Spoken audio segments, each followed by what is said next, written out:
Bueno, ya estamos iniciando el live. Buenos días o buenas tardes, dependiendo de dónde se encuentren. Creo que más tardes y noches por ahí. Eh, Vamos a esperar que nuestro invitado se conecte. Por ahí ya lo veo.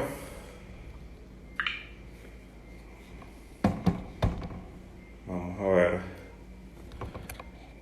si en efecto. Eso, vamos a esperar que estemos ambos en pantalla. Matías, ¿cómo estás? Doctor, ¿cómo está, ingeniero? Muy bien, urbanista, ¿cómo le va? Dentro de lo que cabe, en la situación en la que estamos, agradecido a Dios que realmente vamos todos bien. Con Sí, salud, lo importante. así es. Bueno, como sabes, tenemos una hora que nos regala la aplicación Ujú. y vamos a aprovecharla, no perder tiempo. He optado por hacer una pequeña introducción al principio del envío, justamente como que dando entrada al tema que vamos a tocar, que en este caso es el transporte como eje de desarrollo. Y bueno, hace unos 2 años en la columna escribí sobre la movilidad urbana como promotora de movilidad social. Ujú. Ya vamos a hablar de Matías, entonces vamos a hacer esta introducción y entramos contigo ya para darte la palabra. Vale. La movilidad social se define como el conjunto de desplazamientos que efectúan los individuos, familias o grupos sociales dentro de un determinado sistema socioeconómico. En esto, según la sociología, entran en juego las clases sociales, la estratificación social, la meritocracia y el estatus social. Todos son términos que conocemos, pero que quizás a veces no entendemos del todo en profundidad, pero que se convierten en determinantes para cada ser humano que se desenvuelve en una sociedad. Lo ideal sería que cada una de estas sociedades ofrezca a las personas integrantes de ellas la mayor posibilidad de movilidad social. Con base en estas posibilidades, si una persona se esfuerza y hace méritos, puede mejorar su calidad de vida a lo largo del transcurso de su existencia y subir en el escalafón social. Si una sociedad no genera estas posibilidades o las que se dan son limitadas o de poca valía, el progreso para sus miembros se merma y prácticamente los condena a no poder escalar a pesar del esfuerzo y de su voluntad, teniendo que retener el estatus social de sus antepasados e incluso empeorarlo en algunos casos. Todo, por supuesto, con sus excepciones, pues nada está escrito cuando alguien decide tomar el timón de su destino y la tenacidad los lleva a alcanzar metas ante la adversidad y también esos golpes de suerte que por ahí suceden a veces, ¿no? Poco más pudiera aportar en este corto artículo, en este caso en estas cortas palabras, acerca de este apasionante fenómeno sociológico, pero ciertamente cuando se habla de movilidad, para quienes trabajamos en temas de ciudades, desde el punto de vista urbanístico, de ingeniería, de servicios y todo lo relacionado a ello, nos suena más a transportación, a inclusión, a accesibilidad universal, entre otros temas conexos.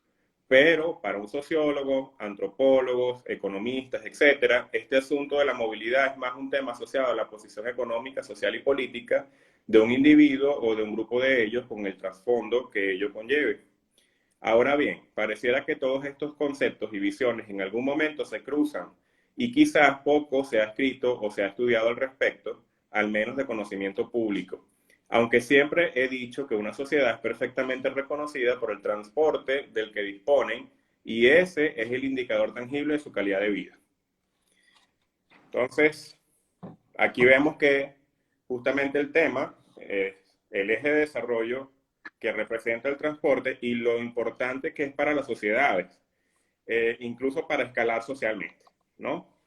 Tenemos acá entonces a Matías Ramírez, es un urbanista venezolano, titulado en la Universidad Simón Bolívar de Caracas, en la cual también obtuvo su maestría en transporte urbano.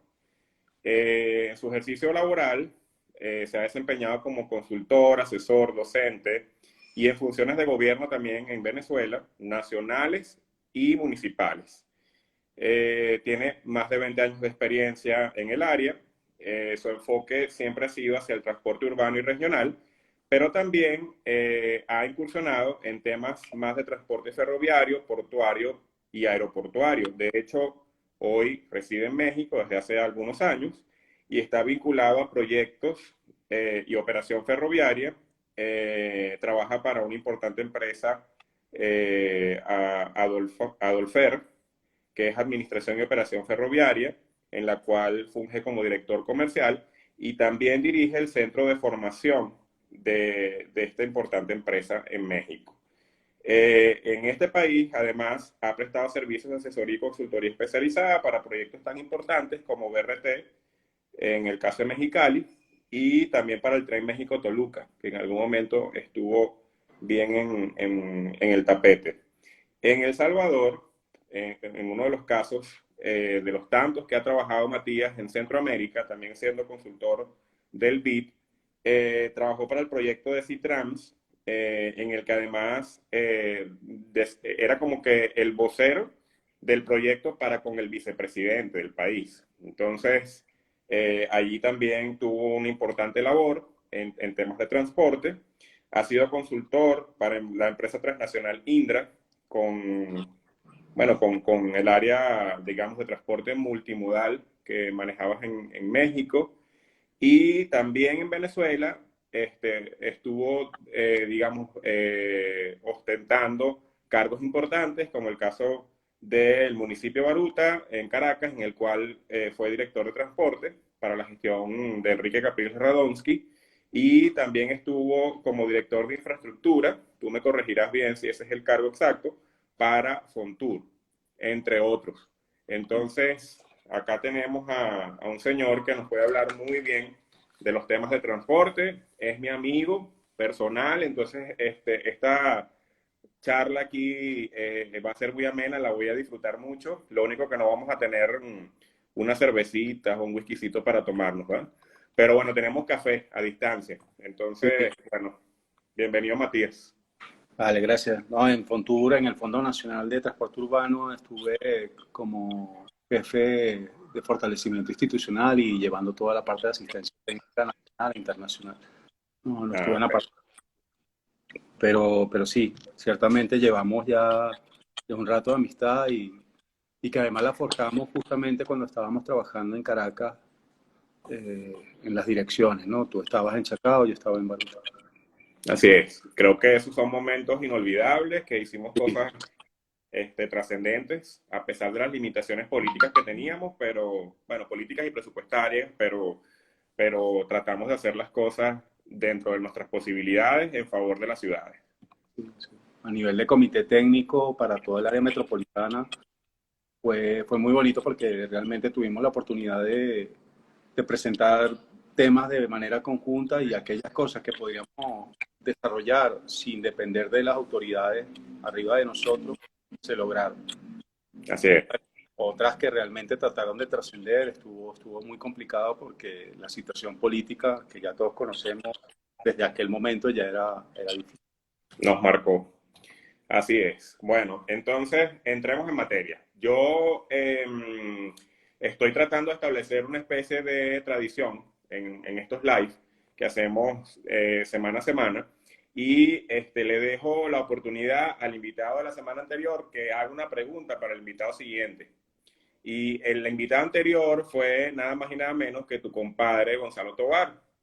Y Gonzalo, digo, en este tema asociado al transporte público que está visto o mal visto durante o desde el inicio pues, de la pandemia en marzo de 2020, al menos por estas zonas, por América Latina, se ha visto que hay algunos sentimientos antiurbanos, producto justamente de, bueno, de los temores de las sociedades a interactuar socialmente hablando, y por supuesto que el transporte público se ha visto afectado. Gonzalo, pues decía que, ¿cómo ves tú este tema tan delicado, siendo que el transporte es el eje estructurador de las ciudades? ¿Qué nos puedes decir al respecto, Matías? Sí, oía Gonzalo con este tema. Si viera, bueno, además yo pertenezco ahora a un grupo empresarial muy potente aquí en México del tema del transporte y ciertamente ha pegado muchísimo en términos de la demanda. Sin embargo, yo tengo una visión optimista de este tema porque de toda la gente, toda actividad humana necesita un desplazamiento, quieras o no, para Por realizar emergencia o no. actividades, es complicado, ¿no? Eh, si bien es cierto que algunos tenemos la oportunidad de hacer teletrabajo, hay temas que es imposible de resolver, como algunas actividades comerciales, algunas actividades que realizan las personas. Y bueno, se ha tenido la suerte en el grupo de que sí se ha venido teniendo un crecimiento importante, ¿no? Y yo creo que todas las empresas a nivel no solamente nacional, sino internacional, están haciendo una apuesta por tratar de crear las condiciones. Yo estoy convencido que esto es un tema temporal. Yo recuerdo cuando llegué aquí en el año 2007, al año siguiente, en el 2008, vino el tema también H1N1. exacto, de aquella, no llegó al nivel de pandemia como este, pero sí recuerdo que viajar en el avión era terrible. Todo el mundo tenía que andar con mascareta, había mucha protección. Y eso fueron 2, 3 meses realmente de sufrimiento. El sector transporte siempre ha pasado por estos eventos y siempre sale fortalecido, ¿no? Cuando pasó lo de las Torres Gemelas en Nueva York, ¿quién iba a pensar que el sector aeroportuario iba a crecer a 5%, al 7%, al 10%, como estuvo creciendo después de aquel golpe, ¿no? Uh-huh. Eh, por eso yo creo que esto es un tema temporal, ciertamente va a generar conflicto. Desde el punto de vista de desarrollo territorial, lo que llama la atención es que las personas quieren alejarse de las ciudades ahora. Uh-huh. Y bueno, si te alejas de las ciudades, por más que tengamos estas tecnologías, tarde o temprano vas a tener que ir a tu sitio de trabajo a conectarte. Entonces, Trasladarte incluso tramos más largos para acceder a los servicios y eso también complicaría un poco más las cosas. exacto. Y bueno, también tenemos una visión a lo mejor por el tipo de trabajo que tú y yo hemos desempeñado siempre muy vinculado al tema del transporte de pasajeros, pero el transporte de mercancía en este momento es vital. Claro. El movimiento de la última milla, el Uh-huh. movimiento O de el tema logístico. mercancía, claro, es totalmente imprescindible. No hay forma de pensar en que eso no va a dejar de suceder, ¿no? No, y no pudiéramos estar aquí tú y yo hablando sin que Claro. tuviésemos ese apoyo y ese respaldo que se ha tenido con el transporte de carga. Creo que incluso en la conversación anterior o dos conversaciones antes de estos diálogos urbanos, tocamos ese punto de lo importante que se ha hecho el transporte de carga en estos tiempos, justamente. Claro, sí, incluso se están vislumbrando nuevos negocios. Nosotros en el sector tenemos muchas áreas de terminales de transporte y bueno, se está dando un caso interesante que es que esas áreas van a empezar a transformarse en centros de distribución logística, ¿no? Para personas que les es complicado llegar el producto a su casa, bien sea porque están de manera remota en algún sitio. Entonces, las terminales de transporte de alguna manera van a pasar a ser centros interesantes de enlaces de servicio. Y hay una tendencia que hemos visto de parte de, la, de las empresas que hacen logística y de distribución, que eso puede ser una oportunidad interesante, ¿no? Claro. Tratar de acercar a las personas que hacen esos puntos de transferencia para realizar algún tipo de desarrollo de la actividad. Entonces, yo insisto, he estado leyendo, dicen que 1 año, dicen que 2 años máximo, hasta que aparezca en teoría la vacuna, pero yo sí creo que esto es un tema de temporalidad y que de alguna manera sí va a generar un impacto importante en los patrones de viaje, pero con un impacto sobre gente que realmente realizaba viajes en transporte privado, no tanto en el transporte público.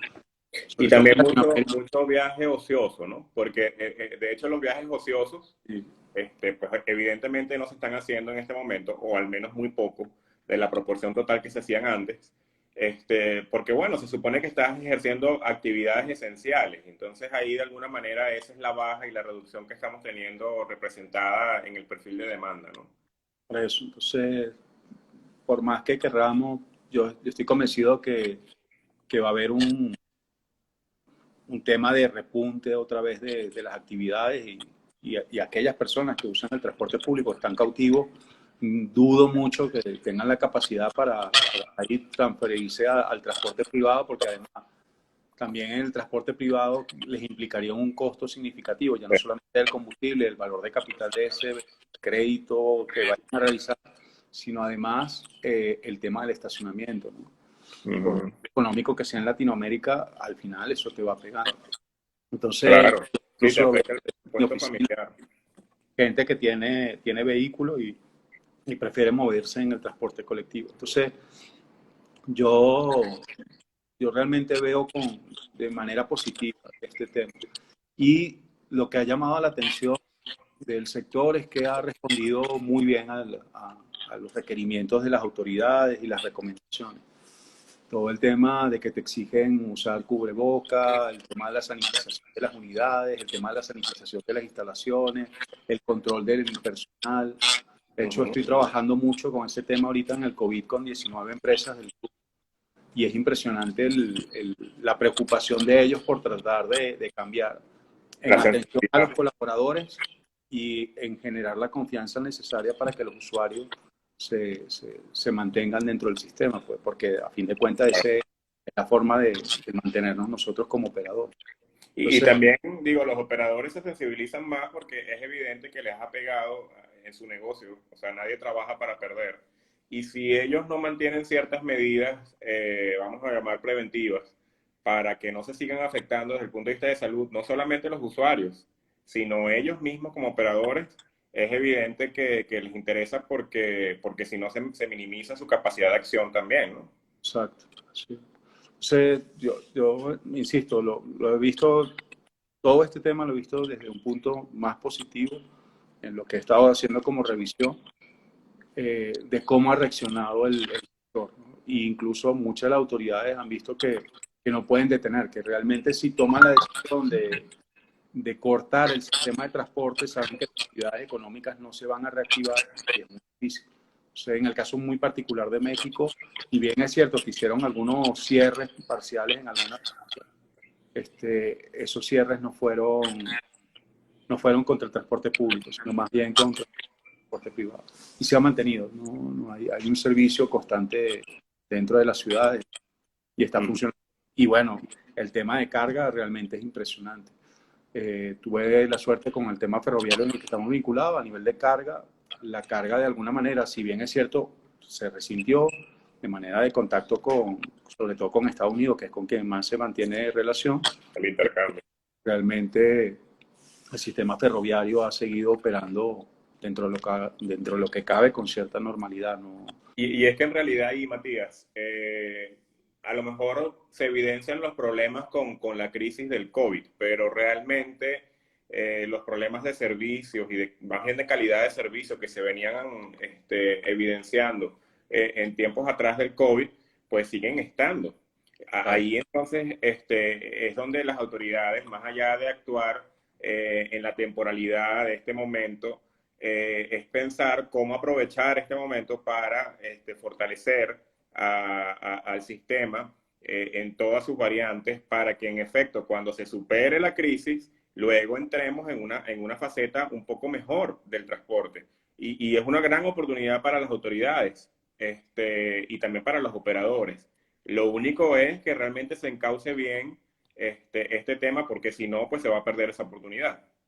Sí, sí, ahí ha dado un punto clave porque realmente aquellos empresarios de transporte que no vean esto como una oportunidad para su propio cambio de optimizar la flota, que es un Uh poco lo -huh. que hemos estado viendo, para optimizar los puntos de transferencia de los usuarios desde el punto de vista de uso racional de la flota, no van a sobrevivir. Eso es imposible. Eso estamos conscientes y por más que el gobierno trate de ayudarlos, no va a pasar. Pues. No. Y de alguna manera los temas asociados al mantenimiento también en estos momentos son vitales, porque el lavado de unidades forma parte del mantenimiento. Lo único que en este momento es casi que imprescindible por un tema de sanitización, ¿no? pero es necesario tenerlo diario, ¿no? En las unidades. Sí, y bueno, de la experiencia que tenemos nosotros, realmente el costo de la sanitización de los vehículos como tal no representa un incremento significativo dentro de los costos de operación. Es mucho más el de las instalaciones y el del cuidado del personal y de las nuevas medidas de ingeniería, que es lo que se refiere ahora aquí a nivel del Instituto Mexicano del Seguro Social, lo que realmente te pega en términos de inversión y el cómo va incorporando poco a poco al personal. Pero en términos del costo de los productos que tienes que utilizar para el proceso de sanitización de la unidad, no es realmente la No diferencia. representa tanto dentro de los gastos operativos, digamos. Sí, lo que sí te pega es, bueno, los costos fijos del sistema y que por eso, insisto, las empresas que tengan mayor porte, que tengan una visión de cómo mantener el negocio, son las que van a sobrevivir y que esperamos que sean las que sobrevivan. Igual Y que, aquí también, digo, valdría la pena mencionar la sensibilización que hay que hacer ahora sí para con las autoridades, porque los temas de subsidio que habían sido satanizados y no sanitizados, satanizados tanto tiempo atrás, en este momento se hacen imprescindibles en muchos casos para sostener la operación. Y es algo que está haciendo revisión o hacer que se revisen a lo interno los gobiernos locales, nacionales, bueno, en todos los países, para fortalecer el apoyo al sector transporte, porque si no también es cierto que muchos operadores pudieran quebrar y al momento de quebrar, el Estado no va a tener la forma de restablecer esos servicios en el corto plazo. sí, sí, tal cual. Yo insisto, ¿no? Algo que también me ha llamado la atención es los grandes, sobre todo los metros en términos generales de todo el mundo, han tenido una actuación impecable.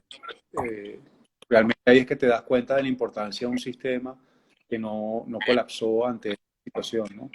Claro. Fueron actividades que siguieron funcionando, están aplicando muy buenas medidas para la sanitización de las unidades y la limpieza, el control de los usuarios. Realmente yo no porque vengas del sector, pero me quito el sombrero porque Sí, realmente ha habido totalmente.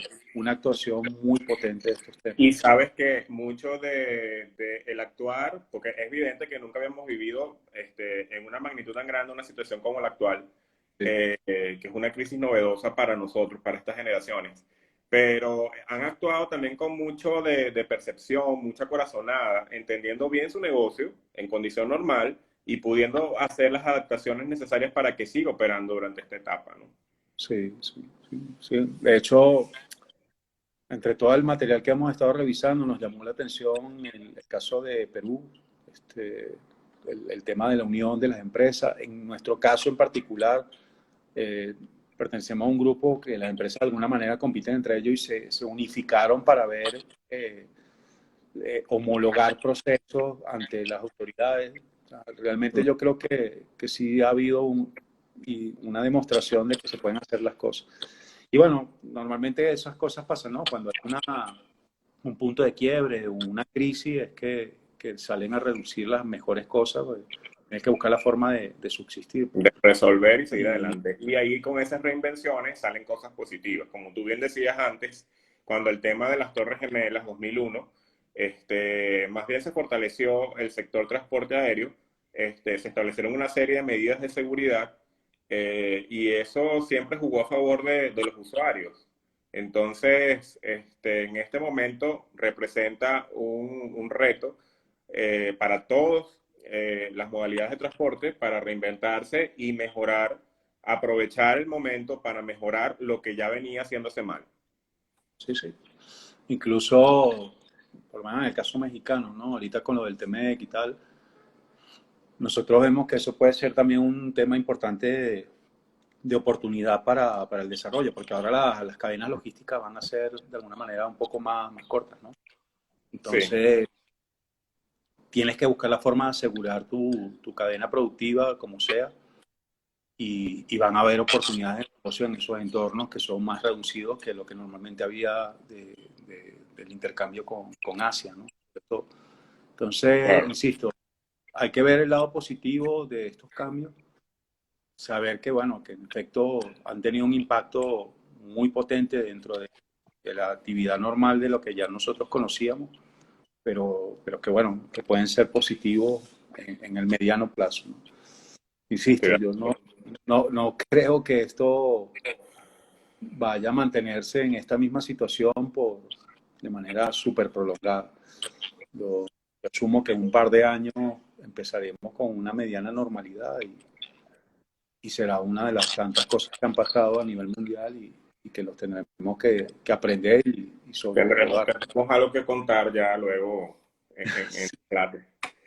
Oye, Sí. Matías, bueno, siguiendo con los temas que tenemos pendientes para hablar, pasándonos ya del COVID al resto de los asuntos importantes dentro del transporte, me gustaría que nos dijeras también algunos, o nos mencionaras más bien unos casos de éxito, algunos casos de éxito en Latinoamérica de transporte público que nos pueden servir como referencia y que han marcado como los puntos de inflexión en el antes y el después del manejo del transporte, porque eso también nos pudiera dar referencia o una idea de lo que estamos hablando justamente con el tema del COVID, ¿no? Que es un antes y un después.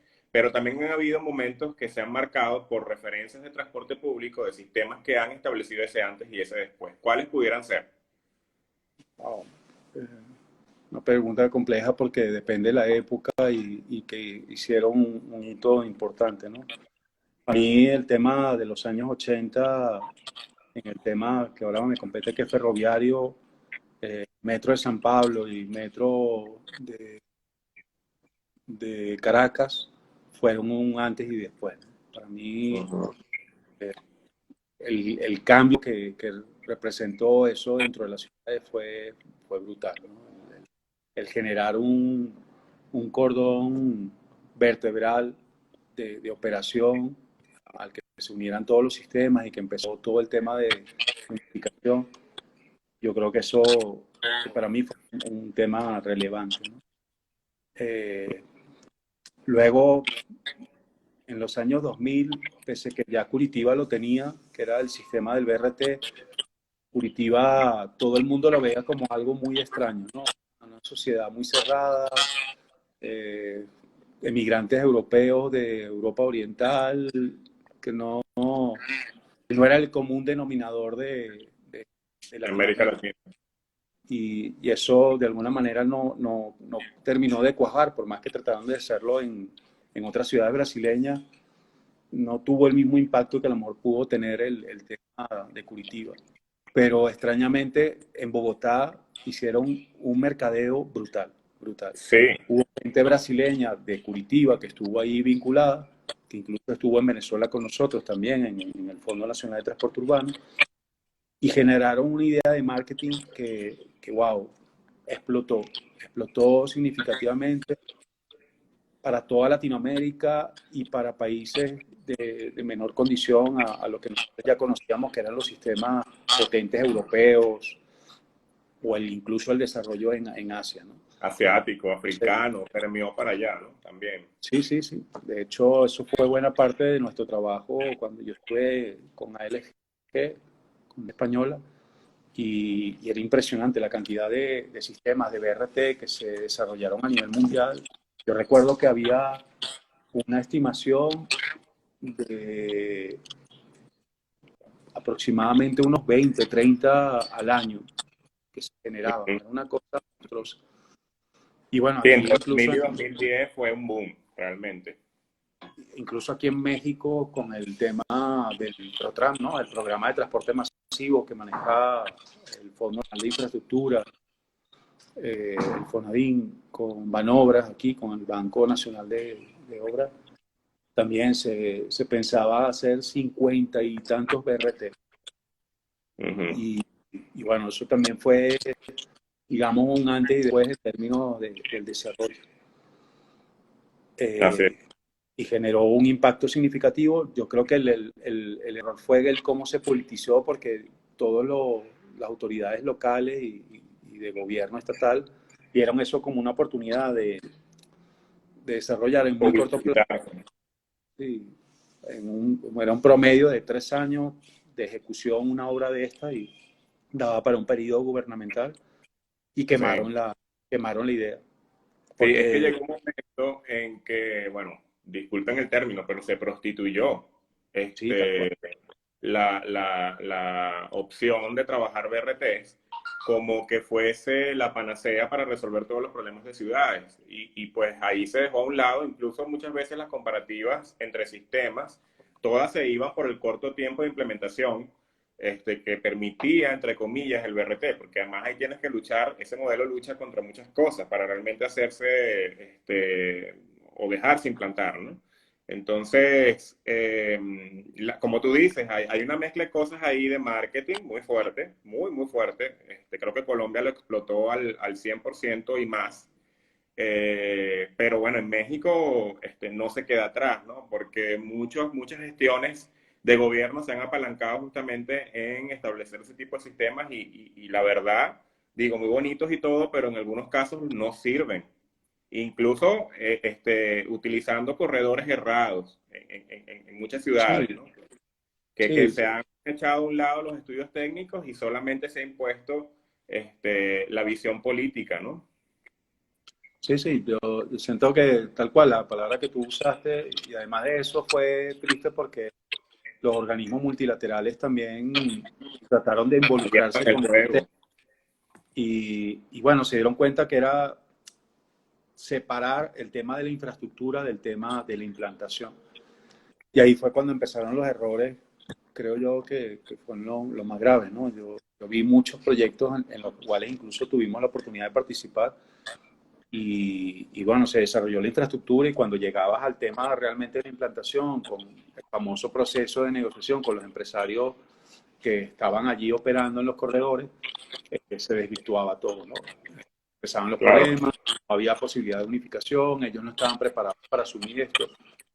Y bueno, del total de BRT que están, por lo menos en México, que conozco bien, de los 50 y tantos, te digo que con los dedos en las manos podría uno decir que están operando 10 en relativamente buena condición. Otros no han podido ni siquiera subir.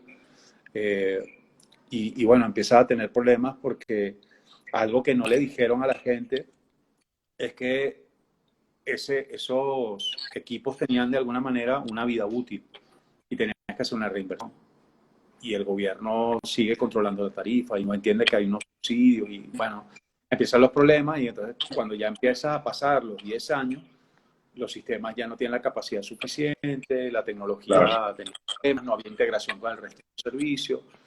Y bueno, yo creo que ya empezamos en la curva de decadencia de los Sí, verdes. de los sistemas, incluso el pionero en estos casos, como lo hablabas al principio, Transmilenio, pues está teniendo unos problemas gravísimos desde hace ya, bueno, algunos años, y tanto así que optaron por pensar en el metro, y también ha sido un sistema polémico en Bogotá por muchos años, antes de Transmilenio y todo, pero también un tema absolutamente politizado, ¿no? Sí, sí, Entonces, nosotros tuvimos también la oportunidad de estar en los estudios previos del metro de Bogotá y me llamó muchísimo la atención que el metro se diseñó de manera tal que no compitiese con el con BRT. nosotros decíamos, oye, si ya Transmilenio está colapsado, ¿cómo que no estás pensando en evolucionar el sistema? Y que No, representan tus corredores principales, porque ahí está la demanda viva que tienes sí, de sí, la en la ciudad. no sé, insisto, no, son temas que trascienden y que insisto que yo creo que vienen por moda. Yo recuerdo Sí, en algún momento y tratamos de hacer como un análisis de lo que pasaba. Entonces decíamos que en los años 70 vino todo el boom del tema de la ingeniería vial, ¿no? Entonces los grandes ingenieros de Berkeley, que eran buena parte de nuestros profesores, el desarrollo de las grandes autopistas. bueno, Luego, yo fui formado como ingeniero civil vial, que a mí me encantó el otro tema después, bueno, sí, pero pues así, de cuadradito, ¿no? Porque muchas veces con tus profesores polemizaba, porque con los profesores polemizaba, porque pues, digamos que tenían la visión estricta del libro. sí, sí, por eso. Entonces, la solución era aumentar la capacidad. Entonces, eso pasó durante un tiempo, 60, 70, y después vinieron en los años 80 el tema de la optimización del transporte público, era importante hacer algún tipo de cambio en los temas, ¿no? Luego vino la parte de masificación, ya venimos con el tema de la reducción de emisiones y hacer todo el tema del transporte sostenible. Y ahora también estamos con el tema del DOT, ¿no? El desarrollo del transporte. Y bueno, seguiremos evolucionando en La estos temas. micromovilidad, y entonces nos perdemos en la micromovilidad porque resulta que ahora es más importante que lo demás y no se ve que todo al final es un sistema integrado articulado. Entonces, Exactamente, son hacer las ese modas. Entonces, no hay una visión articulada, sino que son modas. Entonces, el tercer cambio que me ha llamado la atención es la incorporación de los transportes alternativos, ¿no? Las bici, las patinetas, las bicicletas eléctricas. Las alfombras voladoras. Entonces, todo eso se empieza a convertir en una moda y dice, oye, si esa ciudad lo tiene. No se evalúan los modelos de negocio, cómo se insertan en las ciudades, si realmente la ciudad tiene la capacidad para sostener ese tipo de negocio o hacerlo más orgánico. Digo. Entonces empieza a tener un conjunto de elementos dentro de la ciudad que no están articulados, que no están integrados y empiezan, a mi modo de ver, los problemas, ¿no? Entonces yo veo el tema de los patinetes súper peligrosos, van a alta velocidad en zonas que no están acondicionadas. Hay dos temas ahí, bueno, porque tiene un problema de accidentalidad asociado, porque por la impericia, digamos, del manejo de ese tipo de vehículos, pero aparte, siempre en ese tipo de vehículos, lo más vulnerable siempre va a ser el ser humano. Es como andar en moto. Es lo mismo, ¿no? O sea, tu cuerpo es la carrocería. Pero aparte está el otro tema del ordenamiento urbano, porque lamentablemente, pues la gente usa la modalidad que sea, bicicleta, patineta, lo que sea, y lo deja tirado donde sea, y entonces ese donde sea obstruye aceras, obstruye carriles, obstruye cualquier cantidad de cosas, accesos a estaciones, lo que sea. Y no hay manera de regularlo porque entonces se molestan también los activistas. Entonces hay un tema polémico también, ¿no? Sí, sí, es complejo. Y los temas de transporte, todos conocen. La gente tiene la ilusión de tener un vehículo, sobre todo en Latinoamérica, sí, los costos que ello representa. Y siempre recuerdo a un profesor nuestro, amigo, Alex, que siempre hacía la referencia que qué ciudad queríamos, ¿no? Y él hacía un cotejo que era súper duro, sacaba de la cuenta que es impresionante. Si tú tienes un requerimiento de una residencia de que por cada 100 metros cuadrados necesitas 2 puestos de estacionamiento, entonces tienes, en promedio, calculando unos 30 metros cuadrados de estacionamiento, como me enseñó el profesor, el ingeniero Vila, imagina, tienes 60 metros por cada centro. Entonces está diciendo que casi la mitad o más de la mitad de una edificación se te va en estacionamiento. Y esto lo sí, estoy claro, diciendo ya no para la residencia, para la oficina, para el comercio. Más de la los mitad usos intensivos, digamos. más de la mitad de la construcción de nuestras ciudades se está convirtiendo en eso, en áreas de recepción de vehículos. De hecho, por ahí leí una estadística, no sé si es cierta, pero tú que vives en Ciudad de México, decían que la torre BBVA ahí en Polanco tiene un cajón de estacionamiento por cada empleado. Me lo creo, sí, porque si tienes una zonificación que por lo general es de un puesto de estacionamiento por cada 40 metros cuadrados de construcción, ahí ya te va, ¿no? 40 y 30 metros cuadrados ya va más o menos en referencia. Más, y a esos 40 le quitas toda la parte de servicio. Entonces, insisto, es un tema que nosotros como sociedad no estamos en una disparidad entre tratar de copiarnos el modelo norteamericano de México, ¿no? De copiarnos el modelo norteamericano con las deficiencias que tenemos como latinos, pensando en que podemos tener un servicio como el europeo. Y eso, en esos tres, no hay forma de definirnos ni hallar un modelo propio para estas tierras, ¿no? Se pensaba que los BRT iban a hacerlo y lamentablemente creo que sí lo son, una muy buena solución. Sí lo son, pero están desarticulados del resto y pues quedan aislados y no hay políticas de renovación ni de mejora para el resto de los sistemas y Y pues evidentemente ahí se queda. O sea, es un gran esfuerzo, pero se queda ahí. Sí, creo que incluso muy bien hacía la referencia Gonzalo la semana pasada, el tema de ya no es un tema de planificación, sino un tema de implantar un proyecto. Yo vengo con Sí. una idea fija de qué es lo que quiero desarrollar como proyecto y esa es mi imagen, mi huella como política para desarrollarla. Y muchas de las veces los técnicos caemos en eso. Algo que a mí me duele muchísimo y que había visto en todos los metros de Latinoamérica, que la unidad de planificación de los metros de Latinoamérica eran Brutales.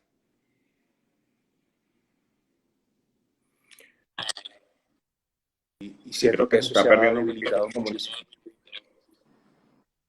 Oye, Matías, bueno, sí, de Y acuerdo eso con es lo un que tema. mencionas, estoy de acuerdo con qué ciudad queremos. Eso es una pregunta que nos tenemos que hacer siempre.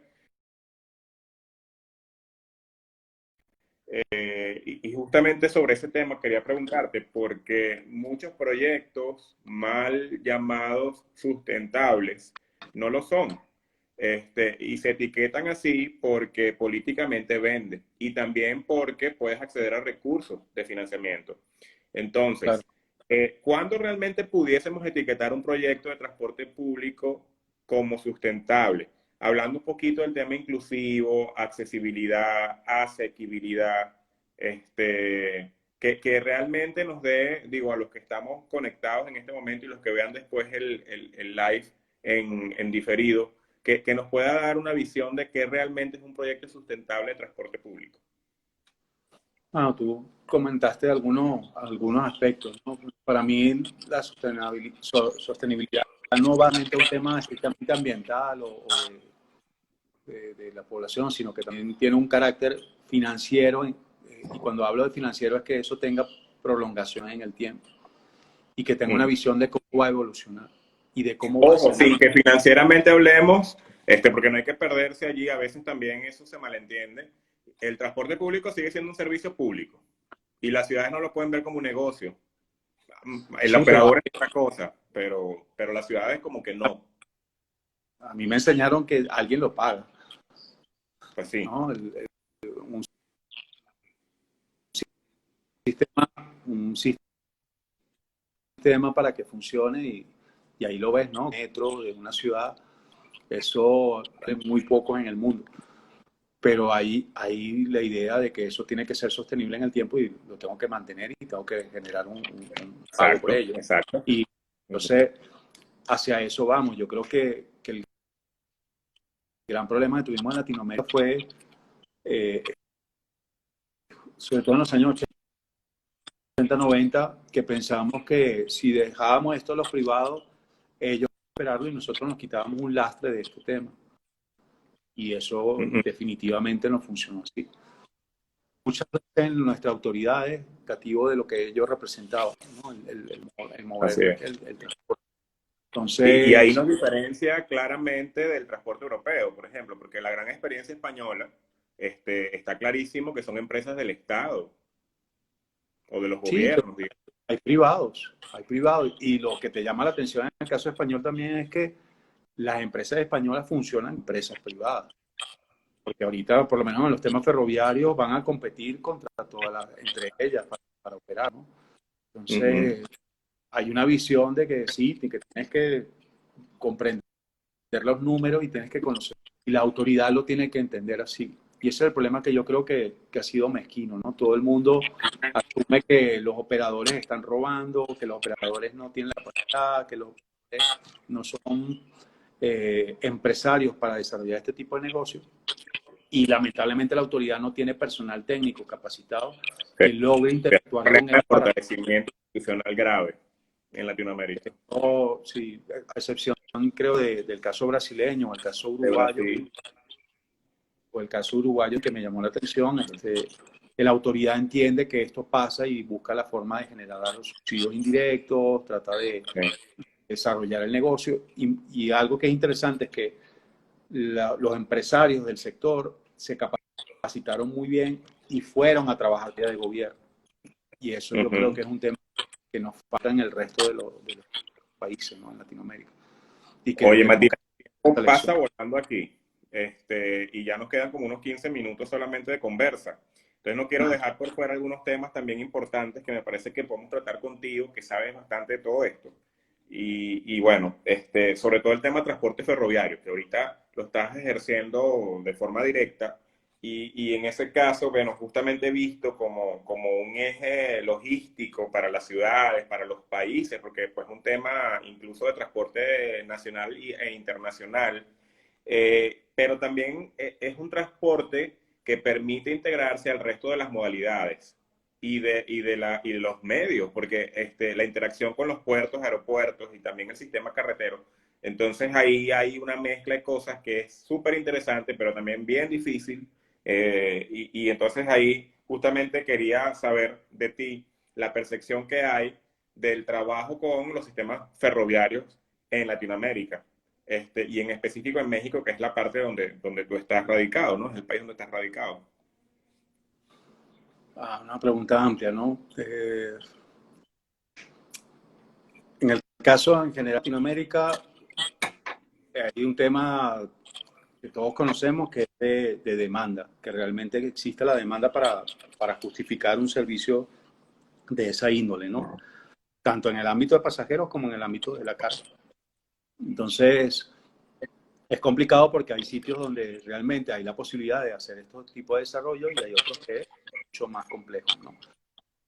Yo he visto con muy buenos ojos el caso colombiano, que está haciendo una apuesta importante de desarrollo, precisamente porque nuestro país dejó esa oportunidad y hay un desarrollo importante de intercambio entre el Atlántico y el Pacífico y las ciudades que son de cierto porte que demandan un volumen de carga interesante y están apareciendo iniciativas muy potentes en el caso colombiano, ¿no?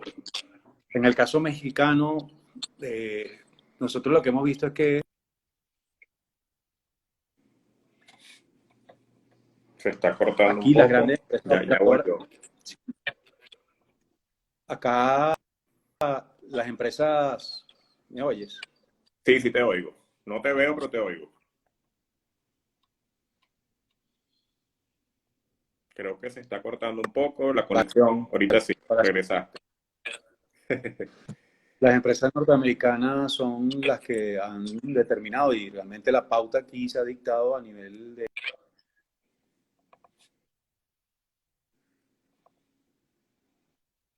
la infraestructura como tal, empresas privadas. En México la infraestructura es del gobierno nacional, hubo la privatización en los años 90, si no lo recuerdo, y ha generado un impacto brutal en la parte de la operación. Ujú. Normalmente, a nivel internacional, la participación del tema de carga ferroviario está en 10-12%, realmente no es significativa, pero es un volumen importante cuando lo maneja. Y su vinculación con los puertos es muy potente. En el caso de México, con dos costas, ¿no? El océano, el Atlántico y la Pacífica. Y yo recuerdo cuando estaba en Indra, estábamos hablando de unos 70 y tantas instalaciones portuarias. Entonces, te da un nivel de potencia que muy pocos países podrían tener, ¿no? En Y términos ahí de desarrollo. pudiéramos hablar claramente del transporte como eje de desarrollo, que es justamente la temática que estamos tratando hoy.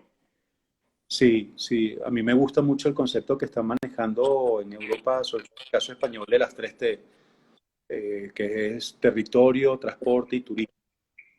Ujú. Eh, que hay todo un tema de vinculación de esas tres actividades que dependen exclusivamente del desarrollo de la infraestructura, ¿no? Del sistema carretero, del sistema ferroviario, del sistema aeroportuario, del sistema portuario. Y eso tiene que ser una apuesta importante de parte de los países en la Claro. mejora. Y bueno, lamentablemente nuestros países muy pocos lo han entendido. Yo creo que el caso colombiano, el caso mexicano, aunque en el caso mexicano se diluye un poco porque con la cantidad de infraestructura no se está concentrando. Yo recuerdo cuando Y la participamos. infraestructura carretera se sigue imponiendo en México, ¿no? Porque pues hay una costumbre muy, muy grande con el manejo del transporte carretero. Sí, pero es normal. O sea, incluso en Europa también se ve este tema. Esto al final es un tema de política de desarrollo. Entonces, en el caso europeo, las directrices que está emanando la Comunidad Europea es: vamos a hacer una apuesta a la infraestructura, a la infraestructura ferroviaria, porque el gasto que estamos haciendo en el mantenimiento de la infraestructura carretera es muy alto. Y ese, lo que podríamos es revertir la forma de la distribución. Y ahí juegan ya otros temas de los centros logísticos, el cómo haces todo el tema de reparto, cómo especializa los puertos, porque muchas de las veces también las autoridades no, a nivel nacional, tienen que buscar la forma de propiciar la vocación de las áreas portuarias y tratar de especializarlas y no competir entre ellas, ¿no? Yo veo Claro. aquí que me llama la atención de competencia cuando ser un tema complementario, ¿no? Entonces, tú ves el Claro. Puerto Rico, Manzanillo contra Lázaro Cárdenas, Lázaro los dos. Cárdenas o A ver, Ensenada. quién es el que realmente puede optar por mayor desarrollo. Entonces, al final tú como nación, como Estado, tienes que tener una visión de planificación y dice, oye, si bien es cierto que yo permito la competencia para que realmente sea posible que las navieras y las operadoras de carga sepan en cuál llegar, yo tengo que buscar la forma de incentivar mis áreas de desarrollo, ¿no? Claro, Como sí, y además cada uno tendrá su propia vocación y pues su propio mercado natural, ¿no? Que es lo que tienes eso, que fortalecer.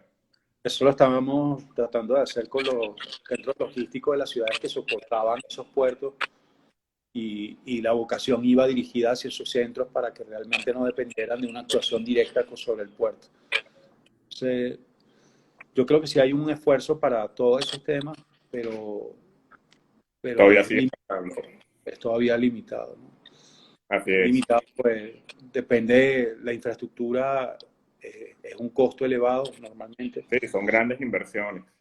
y la diferencia que ha tenido Europa es que, bueno, ellos además de disponer de los recursos, sí hay un consenso a nivel europeo de hacia dónde tienen que ir, y la planeación es de 20, 30 años, ¿no? Cosa que Oye, no es muy complicado. adolecemos, sí. Oye, quedándonos en México, quiero que en cortas palabras, pues nos queda poco tiempo, no dejemos por fuera el tema del Tren Maya. ¿Cómo se inserta ese Tren Maya dentro de este desarrollo ferroviario? No te rías. A ver, yo tengo una visión muy personal de eso, porque además tuve la suerte en un momento de participar en un proyecto que era la rehabilitación del Chiapas Mayapa. Muy resumido, el Tren Maya tiene cuatro grandes tramos. Y el primer tramo, por donde está empezando este gobierno, esta administración, es el acertado, porque es una rehabilitación de vía, de algo que en los años 80, recuerdo cuando hubo una catástrofe natural, se llevó la vía, y era una vía que realmente tenía posibilidades. Y Y lleva ahí es muchísimo súper tiempo. importante donde está, porque Ciudad del Carmen, Campeche, esa parte tiene un puerto súper bueno. Lo único que no se ha terminado de fortalecer.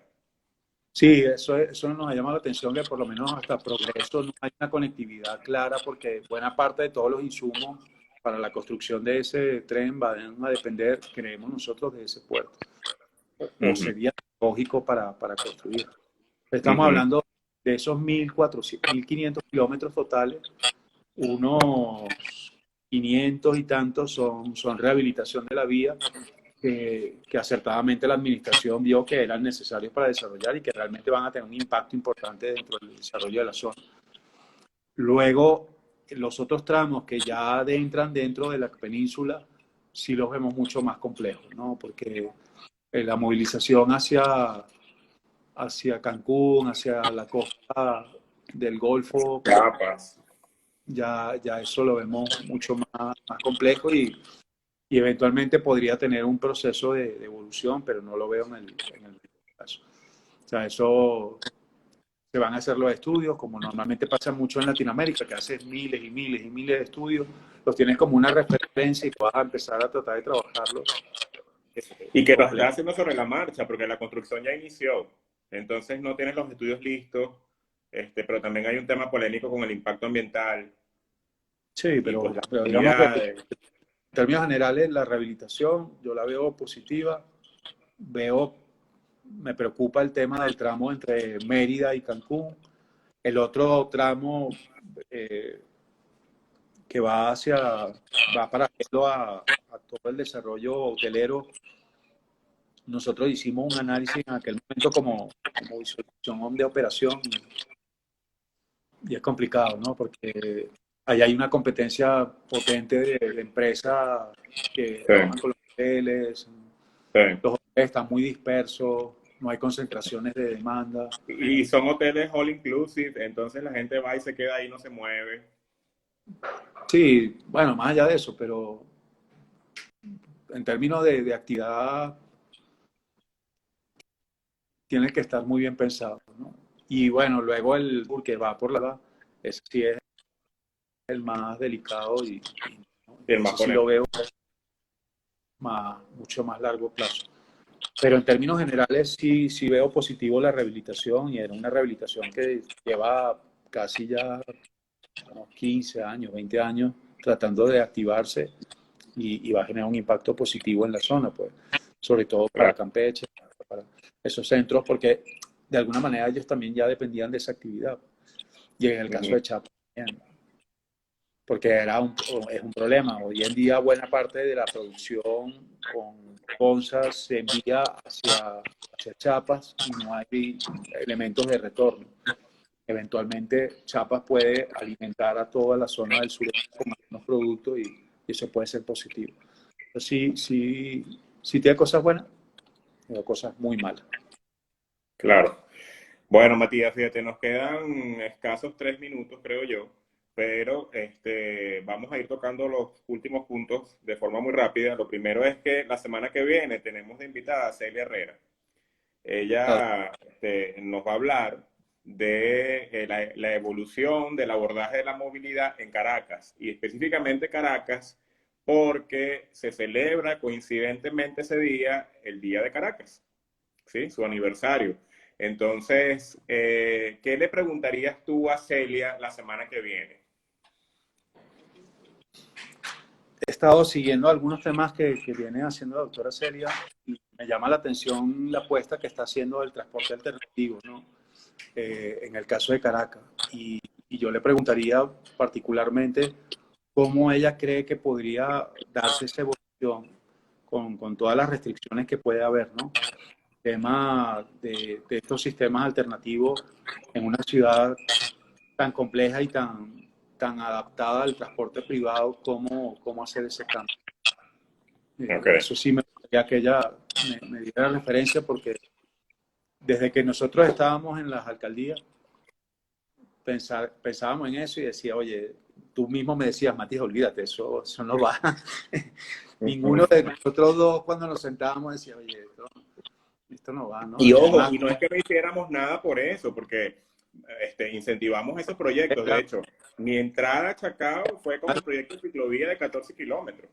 Y lo hicimos con todas las ganas, pero realmente era un desgaste muy grande, porque imagínate que luchábamos a lo interno dentro de la alcaldía para que la gente nos creyera. Entonces, primero bueno, teníamos que hacer peregrinación interna para luego salir para afuera con la gente. Entonces, si tú te oye, acuerdas que era cuesta arriba, pero fue súper interesante, aprendimos mucho con eso.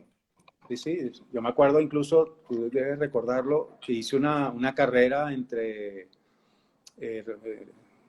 eh, Capriles, Radonsky y yo iba Bueno, y él iba en una corrimos bicicleta, ese maratón ahí que bueno, que yo no y lo se hice completo, la pero corrí. autopista en la bicicleta y llegó 15, 20 minutos antes que yo saliendo desde ¿dónde era? Desde Santa Fe.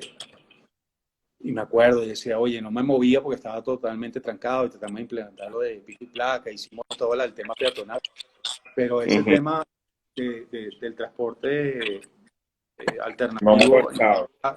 me gustaría que Celia, que sé que está trabajándolo y que tiene muy buenas ideas, ver cómo lo está visualizando él.